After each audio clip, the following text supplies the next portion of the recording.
Would you like being rich? Well, I like being able to help others. I like being able to fulfill my dreams, and it takes money to do it.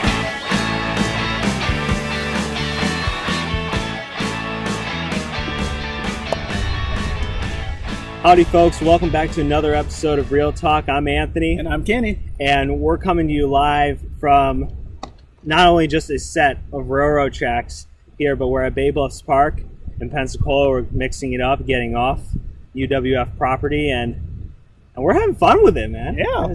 What do you think? Right, we're living life on the wrong side of the tracks. Oh yeah. Oh, that's a knee slapper right there. Anyways, we got another great episode for you. Hopefully you got a chance to tune in to Season 2, Episode 1. And if you haven't already, checked our previous videos. And again, make sure to comment and so we can further our discussion here.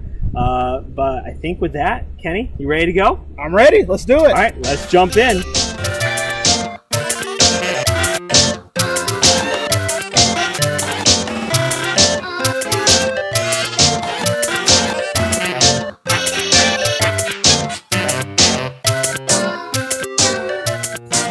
Hello, folks. I'm back again, and this time I have the interesting topic this week of stress. And I'm not going to pretend to be a person to tell you how to manage your stress and how to deal with it, because I'm somebody that struggles, and I should probably be watching a video like this. However, I'm going to talk to you about some different kinds of stress, and then maybe some strategies or maybe some places you can go to get help. So, as students, and even as working people, you're going to find that you're going to see financial stress, emotional stress,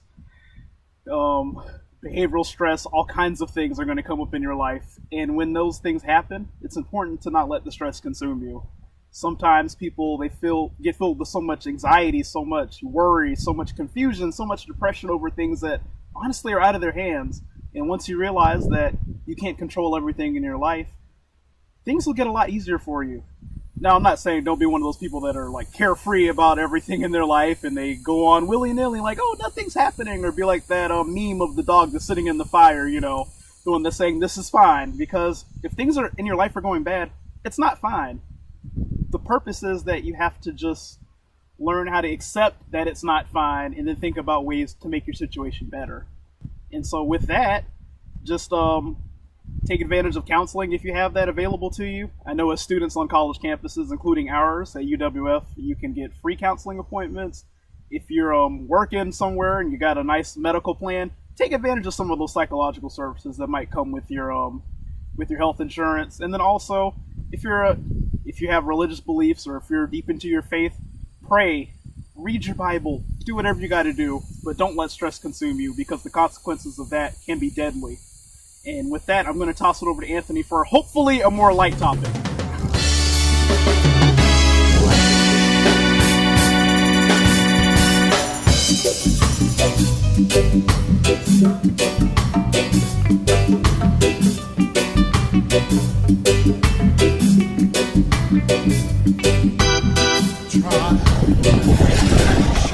Howdy folks, welcome back.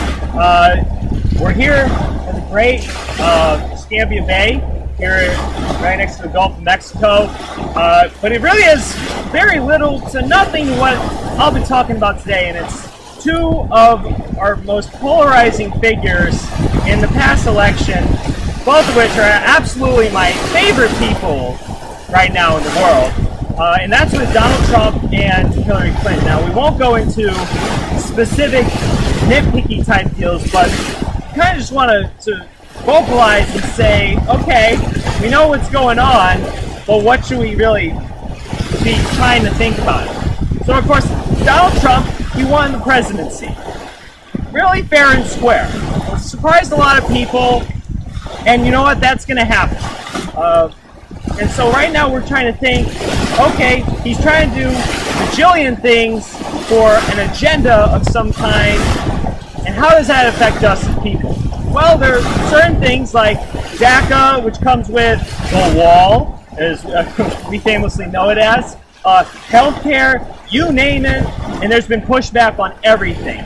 So when you think of the government, kind of hopefully would say it's a well-oiled machine that really filters with checks and balances, and we're seeing part of the checks and balances happen, but we're not really seeing that well-oiled machine.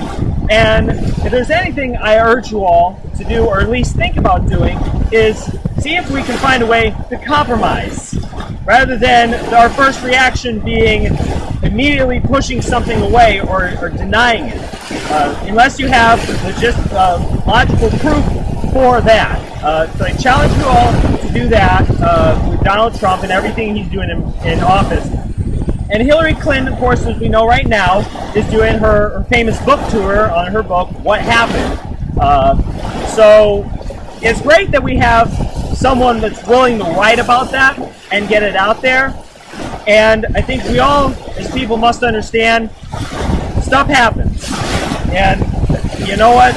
Unfortunately, she was one that ended up with the short end of the straw, and people voted as they did, and it's now because of that. It's like, you know what? Hey, she wrote a book. She's doing very well with the book, and now she gets to go around and talk about what exactly happened. So it's nice as people, as citizens of America, that we get the backstory to everything that's happened, rather than what we see on debates or what we see on the camera whenever they're out in public. So, like I said, two polarizing figures that we have here in our country today on two dynamically different paths. But nevertheless, what we encourage you to do, aside from, yes, commenting on what you think is going on with either one of them, is kind of understand how we can learn from both sides, because, yes, we absolutely can.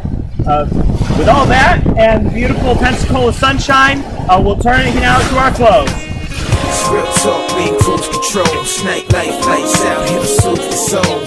It's real talk, we in cruise control. Snipe life, lights out, here to soothe the soul. It's real talk, we in cruise control. Snipe life, lights out, here to soothe the soul.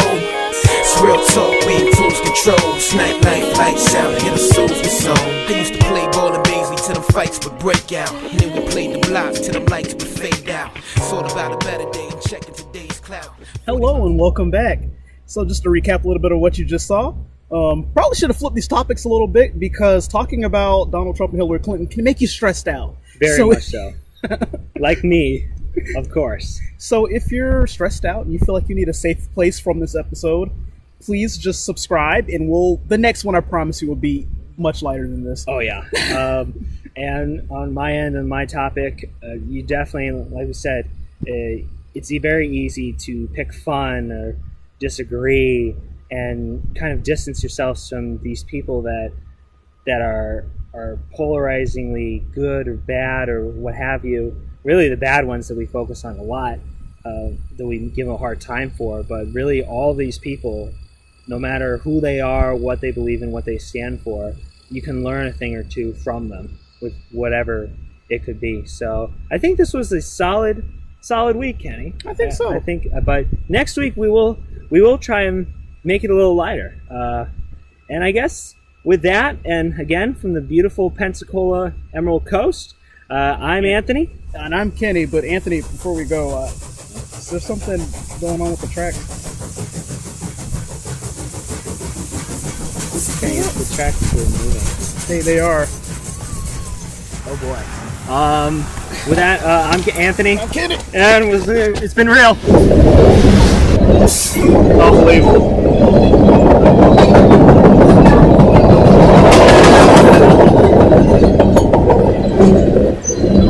That is a long train. That's a 100-car train. Kenny, I think my phone was on the tracks. Well, what a shame.